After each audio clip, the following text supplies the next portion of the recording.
for us, Lord God. People of God, when the time that we are going through is disturbing, and many of us have not been able to cope up with the kind of pressure this time brings. I keep saying this, that even though we are, in our homes, families, they thought they knew each other, but after this lockdown, there were so many things that these people, individuals, had acquired as traits, as habits, which one another didn't know of. And now staying together 24/7 has suddenly brought out all these things which one never knew have started manifesting. And there's so much of turmoil, stress, families are falling apart, relationships are breaking. And outside, we all know there is this invisible virus. We step out, the virus is waiting to devour us. And within, those things which we never thought would ever bring about so much of turmoil within us is now doing the rounds. कभी सोचा नहीं था कि बाहर एक virus है और एक और जो आदतें बना ली थी हमने, वो आदतें, उसके चलते रिश्ते टूट रहे हैं। वो आदतों के वजह से जो समझ थी हमारे बीच में, हम समझते थे कि हम एक दूसरे को समझते हैं, लेकिन अभी 24 घंटे एक साथ बिताने के बाद वो समझ सारी धराशायी हो रही है। तो ऐसी स्थिति में क्या किया जाए? हम अंत के दिनों में हैं, ये सब जानते हैं, और जहां पर भी देखें, जितने भी अभी जो चर्च हैं, हम एक बात बड़े गर्व से कहते हैं, शैतान ने कोशिश की कि वायरस लाकर गैदरिंग बंद करा दी, लेकिन वो नहीं जानता कि टेक्नोलॉजी भी है जिसके चलते कलीसिया बंद नहीं हो सकती। प्रेज गॉड, ये बड़े गर्व से कहते हैं। लेकिन कलीसिया के मायने, कलीसिया के लोग, ये कौन है, क्या है, इसको जाने बगैर ये बातें सुनने को अच्छी लगती। अभी अंत के दिनों में ये दिन हमें दिए गए हैं तैयारी के लिए। यदि अब भी हम नहीं समझे, यदि अभी हम नहीं संभले, तो पता नहीं एक बार जब पूरी तरह से ये विषाणु जो है, या जो वायरस जो है, इसका प्रकोप लगभग जब खत्म हो जाएगा, पता नहीं हम क्या कर बैठेंगे। Let's thank God for this time that He has given us. Let's thank God. Let's prepare ourselves. बहुत हुआ दुनिया से दोस्ती, बहुत हुआ वो आधा अधूरा अप्रोच हमारा परमेश्वर के वचन के साथ। सुनने को अच्छा, लेकिन जीने के लिए कठिन। Let's not do that. आज का जो विषय है, शायद हम कई बार इसका जो उपयोग, the use of this word, कलीसिया में जब हम मिलते थे, आज भी घर में भी वचन पढ़ते हैं, प्रार्थना करते हैं, इस वचन का, इस शब्द का जिक्र होता है, और वो है आज्ञाकारी होना। Hallelujah, obedience. मैं पहले जब ये वचन जब आया तो मैं थोड़ा घबरा गया। मैंने सोचा कहीं बहुत कठिन होगा आगे चलते जो प्रभु बता रहे थे, लेकिन सरल है अगर सरल तरह से समझे तो। If our hearts are prepared, then it's an easy and welcoming message. If our hearts are not prepared, we'll be troubled. So I presume each of us, मेरा ये मानना है कि हमारे हृदय सब छिदे हुए हैं और हम सब तैयार हैं प्रभु का वचन ग्रहण करने के लिए, और एक एक जो पड़ाव अभी हमारे जीवन में आना बाकी है, शिष्य होने के नाते, प्रभु के पीछे चलने वालों के होने के नाते, एक पड़ाव हमारी जिंदगी में बहुत जरूरी पड़ाव आना बाकी है, और वो है हमारा कलीसिया का उठाए जाना। हालेलुया।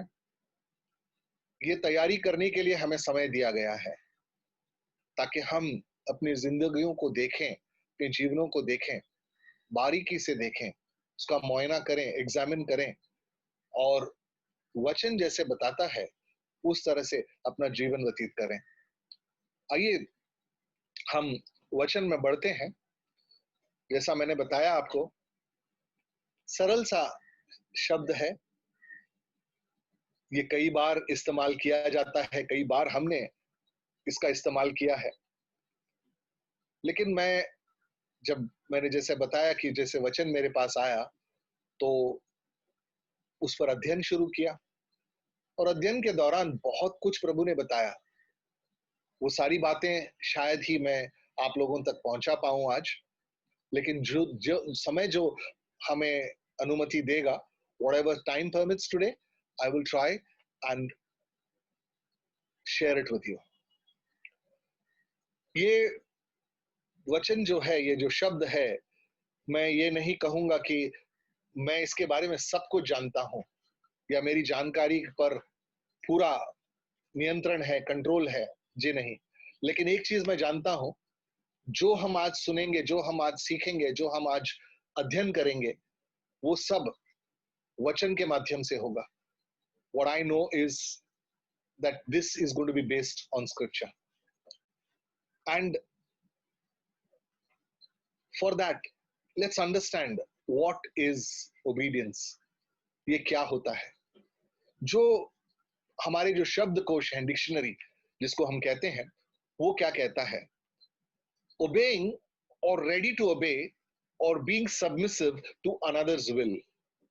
ये शब्दकोश का कहना है कि आज्ञा मानना, या आज्ञा मानने के लिए तैयारी करना, या फिर किसी के प्रति समर्पित होना, मतलब अपने आप का समर्पण करना किसी के इच्छा के अनुसार, वो आज्ञा मानना या आज्ञाकारी होना उसे कहते हैं। लेकिन बाइबल क्या कहती है इस विषय में, इसे भी हमें देखना जरूरी है। ये तो बात हमने जो बात कही अभी, ये शब्दकोश के हिसाब से है, डिक्शनरी के हिसाब से। और बाइबल क्या कहती है? बाइबल दो तरीके से समझाती है हमें। एक उस तरह से जो पुराने नियम में लोगों ने समझा, और एक जो अब नए नियम के अनुसार हमें समझना है। हालेलुया। या हम समझ रहे हैं। अगर मैं इसे समझूं, इसे बताऊं तो, जो पुराने नियम का समझ था, वो आज्ञाकारी होना, मतलब जो नियम कानून हमें दिए गए थे उनके अनुसार हमको आज्ञाकारी होना था। All the rules and the commands that were given to us is what we needed to be obedient to and follow that to the T. That was the old commandment or the Old Testament. What does the New Testament tell us? The New Testament obedience is more of a higher spiritual and a relationship is what we would call it. अब यहां पर कुछ अलग बनता है। वो आज्ञा मानना, वो नियम कानून का पालन करना, क्योंकि वो नियम हमें दिए गए थे तो उसके अनुसार हमें आज्ञा का पालन करना है। लेकिन यहां पर नए नियम में, नए करार में हमें प्रभु कहता है कि हमारा आपसे एक रिश्ता है। Hallelujah. For God so loved the world, है ना? अदृश्य लोगों के साथ, अनजान लोगों के साथ हम नहीं कह सकते कि वो जानते हैं हमें या हमसे प्रेम करते हैं, लेकिन प्रभु का वचन कहता है कि हमें सृष्टि के रचना से पहले से वो जानता है।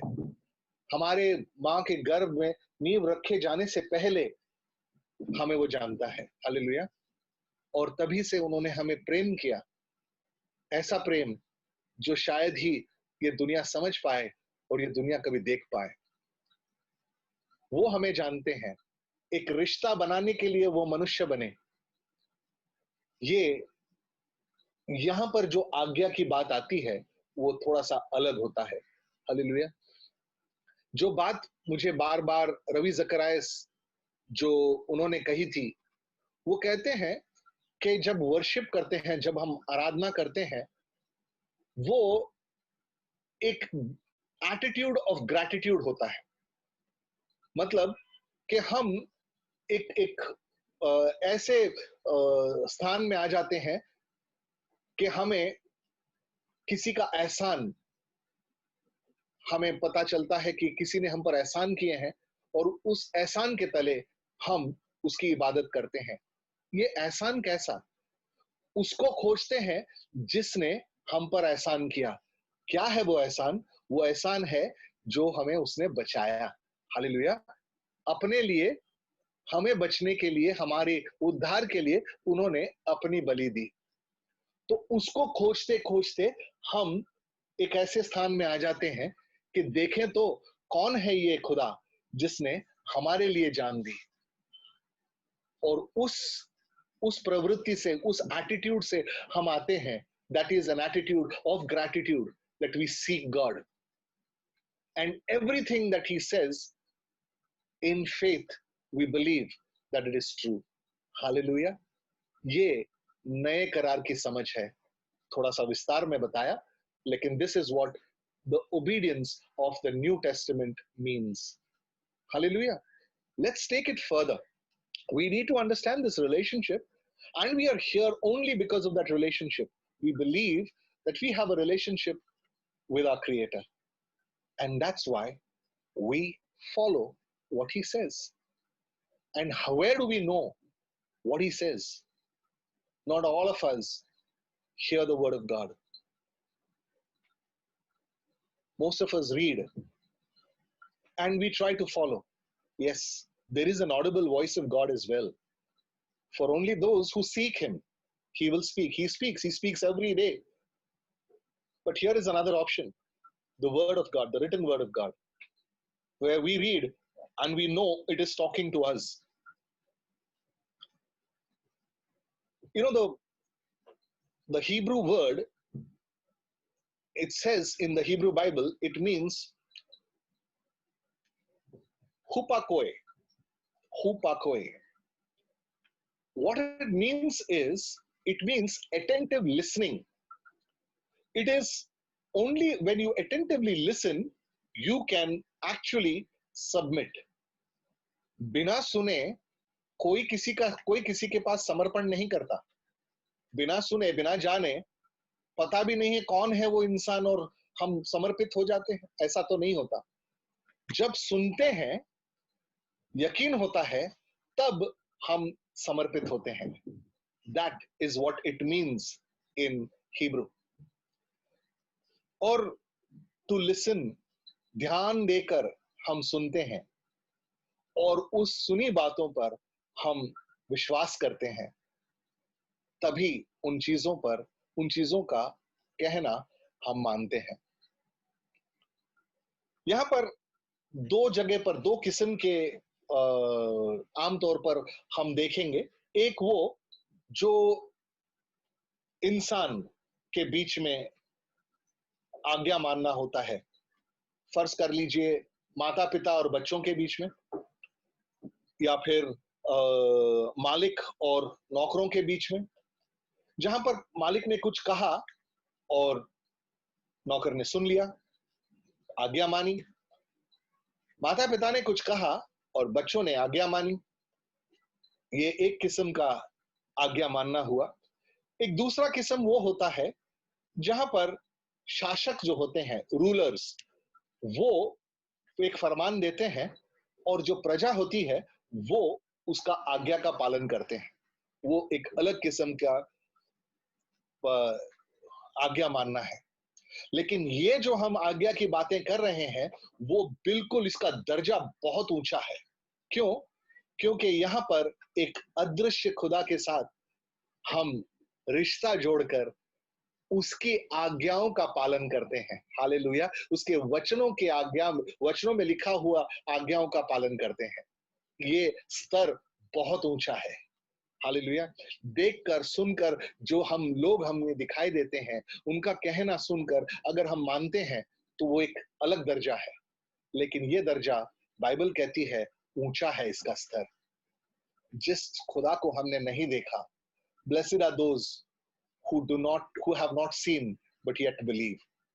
ब्लेसेड कहता है परमेश्वर का वचन, हम और आप, blessed are we who have not seen God but yet we believe. Hallelujah.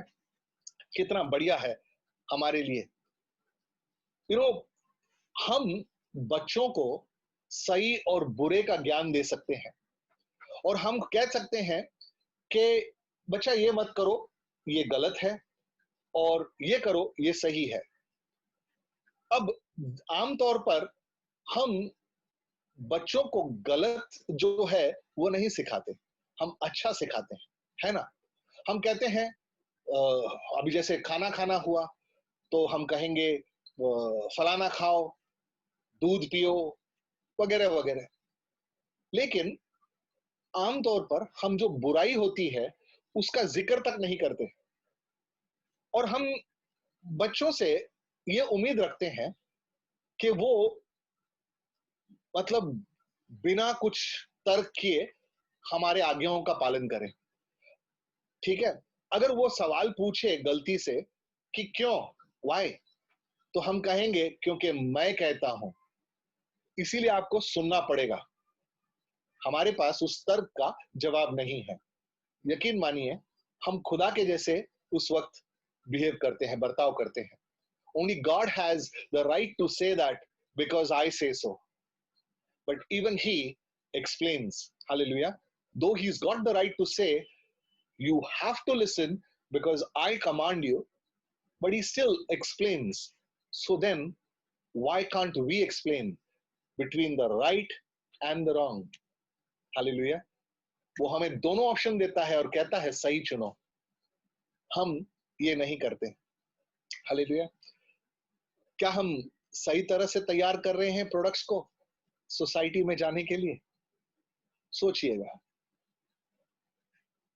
हम अक्सर उनको एक एक निर्णय लेने के लिए भी सिर्फ अच्छा अच्छा अच्छा बताते हैं, और उससे जब दुविधा संकट जब आता है तो वो उनको निर्णय लेने में काफी दिक्कत होती है। They find it difficult to make a choice because we've been taught good.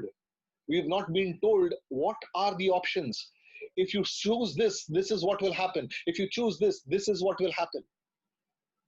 Most of the times, we do not make that distinction. We only say, do this. यही करो, यही सच है, यही सही है। इसीलिए हमें तकलीफ होती है। हमें सिर्फ एक तरफा पता होता है। We don't try to weigh the pros and cons for them. या explain to them. हम उन्हें एक हिसाब से अंधेरे में रखते हैं। हमें सिर्फ आज्ञाकारी होना इसके बारे में नहीं, जब हम आज्ञा का पालन नहीं करते हैं तो उसका परिणाम क्या होता है, इसका भी हमें सीख हमारे बच्चों को देना है, हमारे मित्रों को देना है।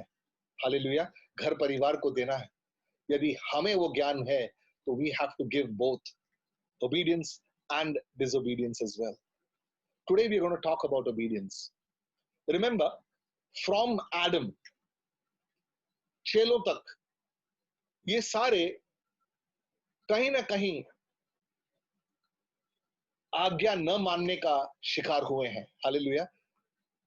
उदाहरण भरे पड़े हैं बाइबल में, सभी जानते हैं हम। इन्होंने कहीं ना कहीं आज्ञा का पालन नहीं किया, और नतीजा क्या हुआ उसका सब कुछ, उसका ब्यौरा हमारे सामने है। Everything in detail is there in front of us. Let's open first to Psalms 119 verse 9. प्रकाशित वाक्य 119 उसका 9वां पद। Psalm 119 verse.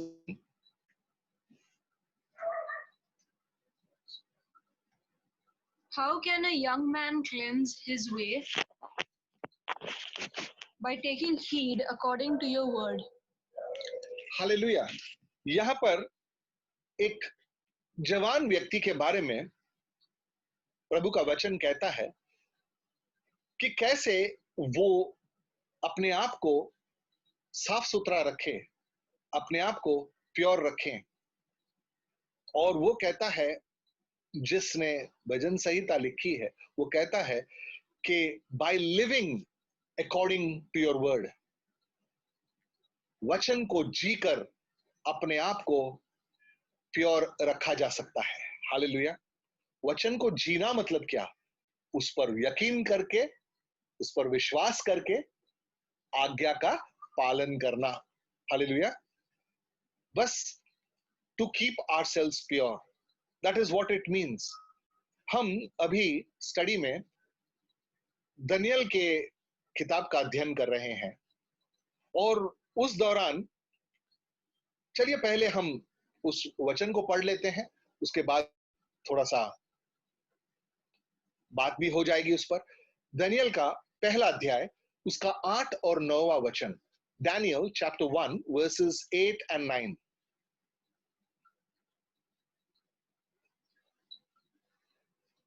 But Daniel purposed in his heart that he would not defile himself with the portion of the king's delicacies, nor with the wine which he drank. Therefore he requested of the chief of the eunuchs that he might not defile himself. Now God had brought Daniel into the favor and goodwill of the chief of the eunuchs. यहाँ पर देखें, वो उसने कहा था, वो जवान है, दानियल जवान है और युवा अवस्था में वो जानता है वचन को कि उससे ये उम्मीद की जाती है that he should keep himself pure and not defile himself. तो वो क्या कहता है? नियम में लिखा है कि हमने जो मूर्तियों को चढ़ाया हुआ चढ़ावा जो होता है उसका सेवन हमने नहीं करना है। और उसके चलते वो कहता है कि जो राजा के मेज पर जो बिछाया हुआ जो पकवान है उसे वो नहीं खाएंगे, और ज्यादा करके वो मांस हुआ करता था, मीट ऑफर्ड टू आइडल्स। और वो कहता है कि मैं अपने आप को प्रदूषित उस मांस को खाकर नहीं करूंगा। हालेलुया। मेरे मित्रों से भी कहता हूं कि वो ना खाएं। और प्रभु का वचन यहाँ क्या कहता है 9वें पद में? वो कहता है कि प्रभु ने उस पर अपनी कृपा दर्शाई। कैसे? उसने जिससे कहा था, जो क्या कहते हैं पद अधिकारी था, उसने उसकी बात सुनी। राजा का आज्ञा था कि उन्हें तंदुरुस्त बनाए और जो खाना हमें मेज से निकलता है वही खाना उन्हें खिलाए। लेकिन देखिए प्रभु का वचन कहता है कि क्योंकि वो आज्ञा मानने वाले थे इसीलिए उन पर कृपा हुई। हालेलुया। आगे देखें, कृपा का एक और क्या कहते हैं उसका जो मुआवजा था या उसका रिवॉर्ड था, पुरस्कार, वो देखें क्या हुआ। 20वां वचन पढ़ते हैं। दानियल first chapter verse 20. And in all matters of wisdom and understanding, about which the king examined them, he found them 10 times better than all the magicians and astrologers who were in all his realm. Hallelujah. सिर्फ सेहत में नहीं, 10 गुना, 1 2 3 4 बार नहीं, 10 गुना हर क्षेत्र में, strength, wisdom, knowledge, in every aspect 10 times more than any living person there. Hallelujah. ये होता है आज्ञा मानने का नतीजा। यहां पर हमने इस चीज को देखा और क्या उसकी मंशा क्या थी? What was his intention? He wanted to keep himself pure, not pollute himself with anything that then the word or the law was telling them not to defile themselves with. Hallelujah. क्या आज जो नियम हमें कहता है, प्रभु का वचन जो हमें कहता है, क्या हम उन आज्ञाओं को मानने के लिए तैयार हैं? और वो जानते थे कि अगर राजा को इस बात का पता चला, तो वो जो अधिकारी था उसका भी सर कलम किया जाता, अलग किया जाता। लेकिन कृपा देखिए, वो सारे लोग उसके लिए तैयार हो गए। हालेलुया। क्या ऐसा कुछ नए करार में देखने को मिलता है, जो आज्ञाकारी हो लेकिन मौत से भी ना डरे, मौत तक भी? आइए फिलिपियों का पत्री खोलते हैं, फिलिपियंस उसका दूसरा अध्याय, उसका 8वां पद। Philippians chapter 2 verse 8। And being found in appearance as a man, he humbled himself and became obedient to the point of death, even the death of the cross. Even the death of the cross, क्रूस का जो मौत थी, वो एकदम भयानक मौत थी। भयानक इसलिए क्योंकि वहां पर जो इंसान लटकाया जाता, वो निवस्त्र होता, बिल्कुल शर्मशार करके उसे वहां लटकाया जाता। एक तो अधमरा करके मार मार कर अधमरा कर देते, और उसके ऊपर से फिर उसे लटका कर वहां पर शर्मसार होने के लिए लटकाया जाता। वैसी मौत भी प्रभु यीशु ने गले लगाई। हालेलुया। वो आज्ञाकारी बने, ये सारी चीजें वो जानते थे। मनुष्य के रूप में आए और सारी ताड़ना एक मनुष्य के प्रति उसने सहन किया। He bore everything like a human being. But ऐसे उदाहरण और भी हैं, हालेलुया, जिन चीजों के लिए उन्होंने जिसका विश्वास किया, उसमें नए करार में बहुत सारे लोगों ने अपनी जानें गंवाई, जिस चीज का वो विश्वास करते थे। हालेलुया। और वो प्रभु के प्रकोप से डर के वो कहते हैं कि मैं उस प्रकोप में नहीं फंसना चाहता, भले ही मुझे लोग मार डालें, लेकिन मैं प्रभु के प्रकोप में का शिकार नहीं बनूंगा। हालेलुया। आज्ञाकारी बनने को उन्होंने चुना। They chose to die rather than defile themselves. What kind of obedience was this? क्या ऐसे आज्ञा आज देखने को मिलती है क्या?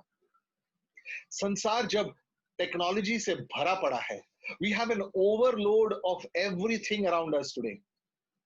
Okay, people are addicted to technology, and like as if मैं सोचता हूं, कुछ साल पहले, अगर एक दशक से पहले अगर चले जाएं हम, तो उस वक्त मोबाइल का इतना बोलबाला नहीं था।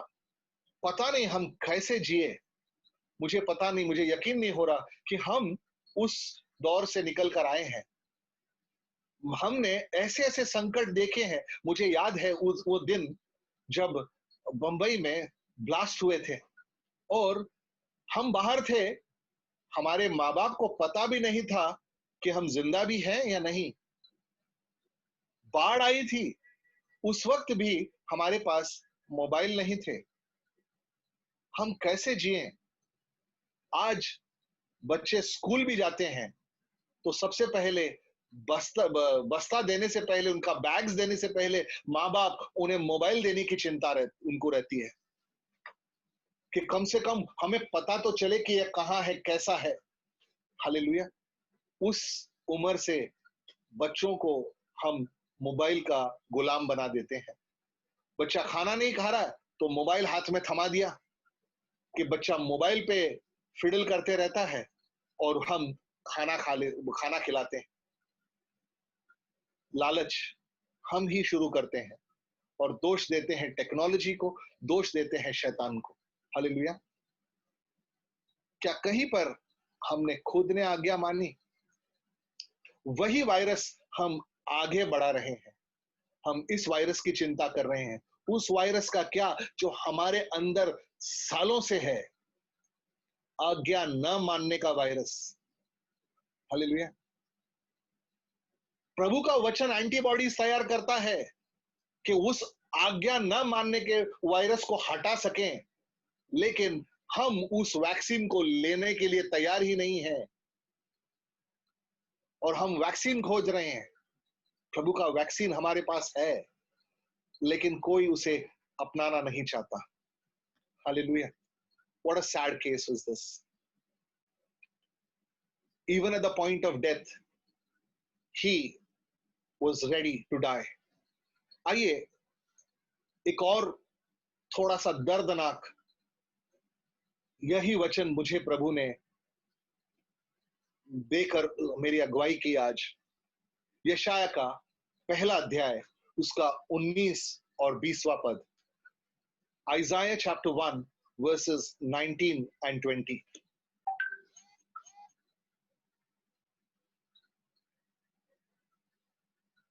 If you are willing and obedient, you shall eat the good of the land.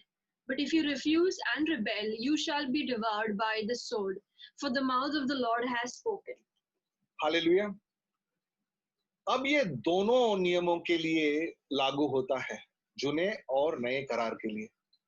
क्योंकि जब हम प्रभु के वचन का आज्ञा नहीं मानते, we are letting that door open for Satan to enter, for spirits of this world to enter. When Psalm 91 talks about the pestilence that flies by day,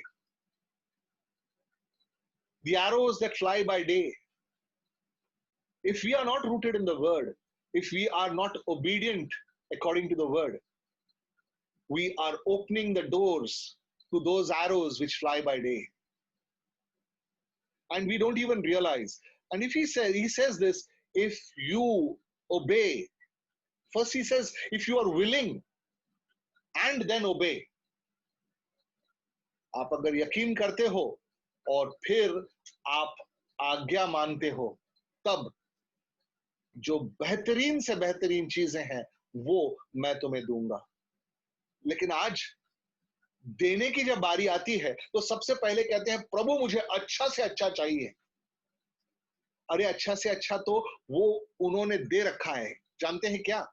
हमारा उद्धार, eternity in heaven with him, the best that we could ever bargain for. Lekin are we ready for that? No, we want things of this world. Who's seen heaven? Who's seen eternity? जो दिख रहा वो तो मिले पहले. और यही हम इसी भ्रम में रह के हम बहुत कुछ खो बैठते हैं. Hallelujah. This is what is an issue today. We rebel because friendship with the world, the word of God tells us, friendship with the world is a rebellion with God. Hallelujah. We are being friendly with the world. Everything that the world talks about. Everything that the world talks about. Hallelujah. Praise God. Yes, Zoom is a technology. Definitely. But technology is supposed to be serving us, not the other way around. We need to take all those things and use it for the glory of God. Hallelujah. That's what we need to understand. Many of us, we believe, we all know the truth. We know that Christ is the way, the truth, and the life.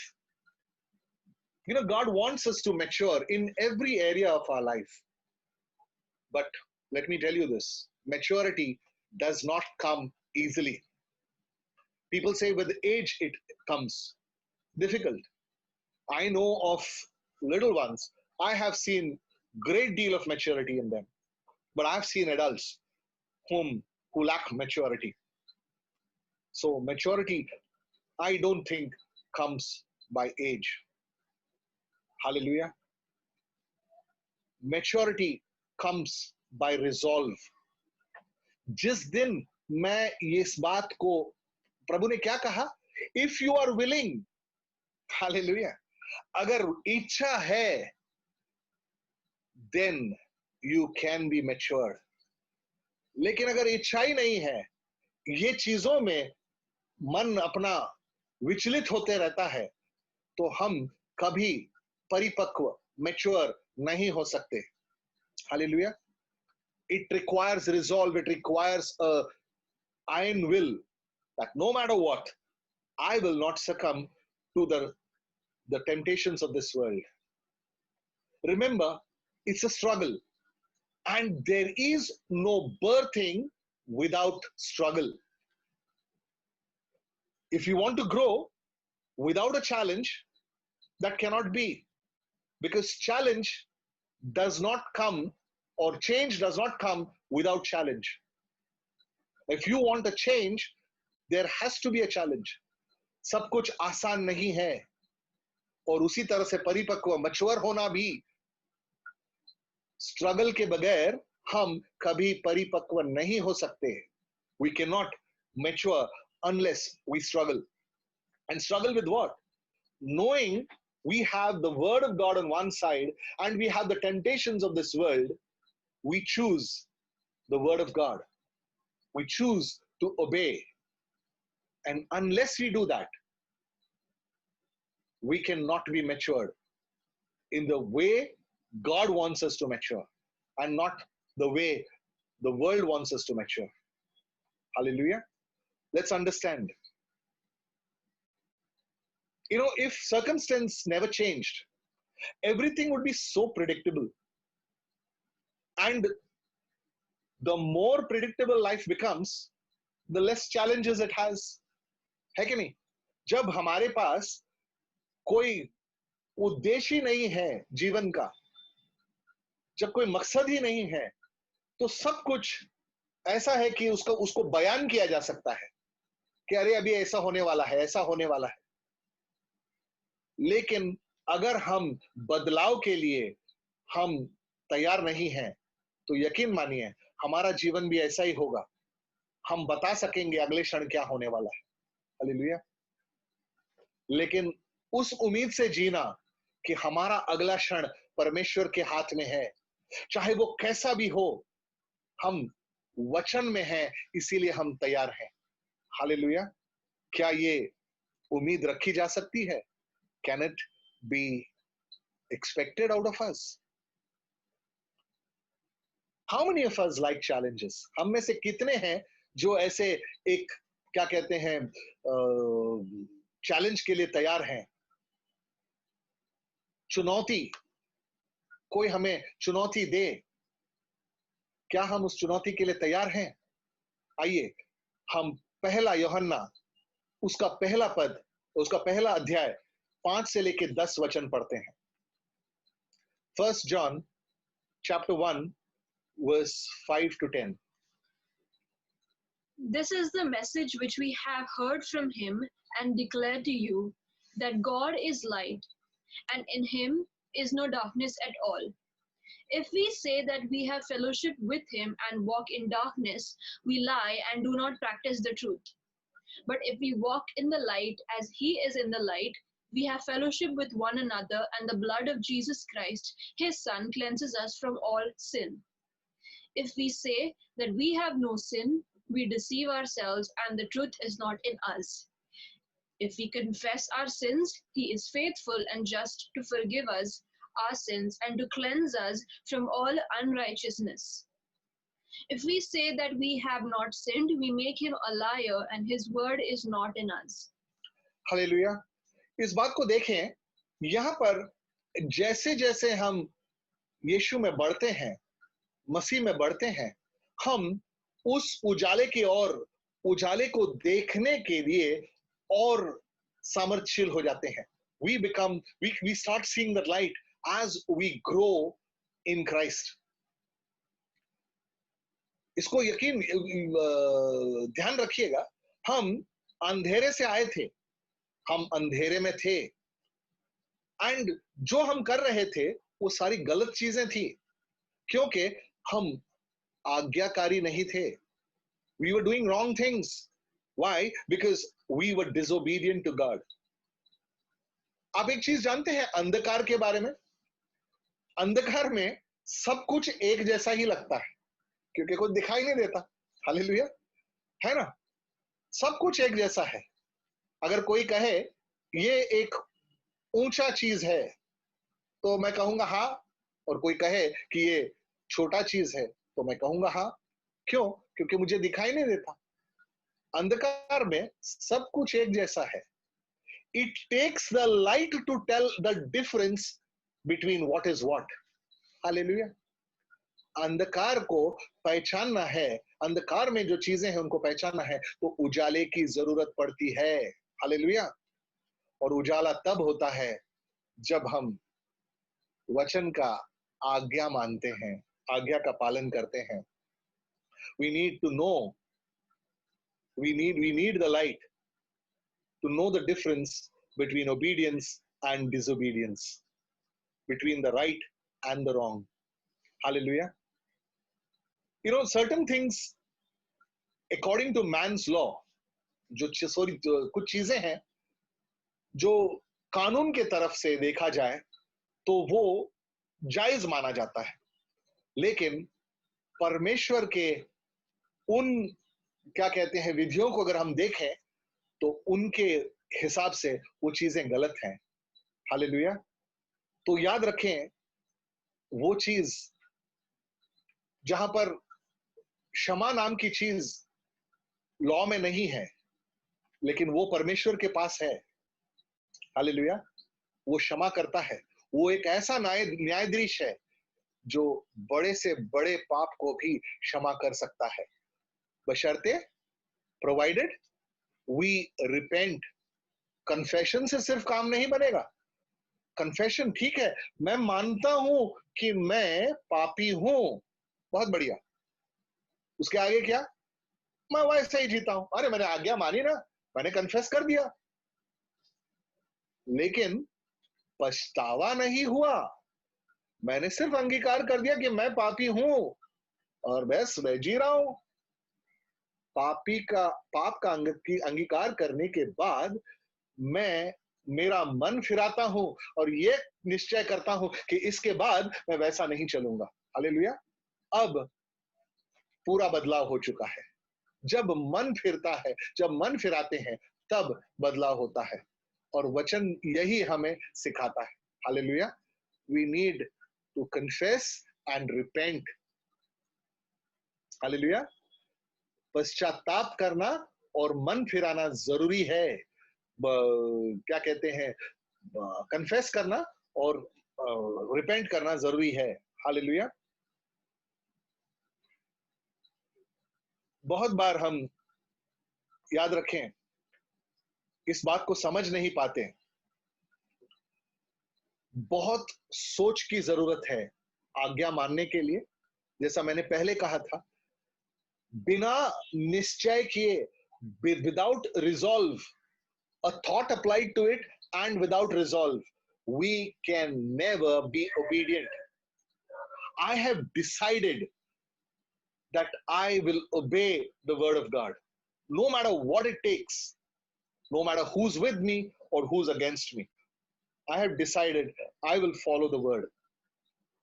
That's a thought applied, and on that I have made my resolve. मैंने दृढ़ निश्चय कर लिया है कि मैं प्रभु के आज्ञा का पालन करूंगा, उसके वचन के हिसाब से जीऊंगा.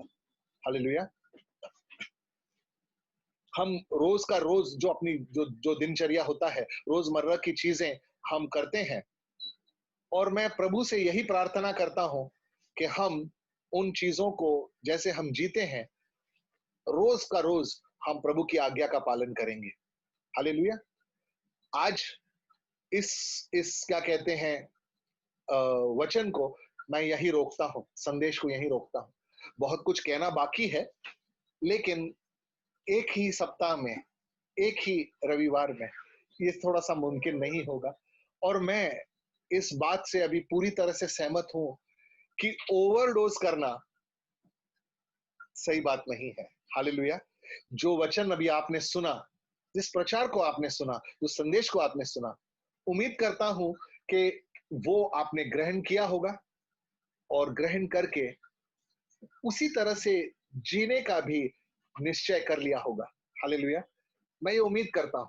I hope what you heard, you would have made a resolve that I am going to live according to that.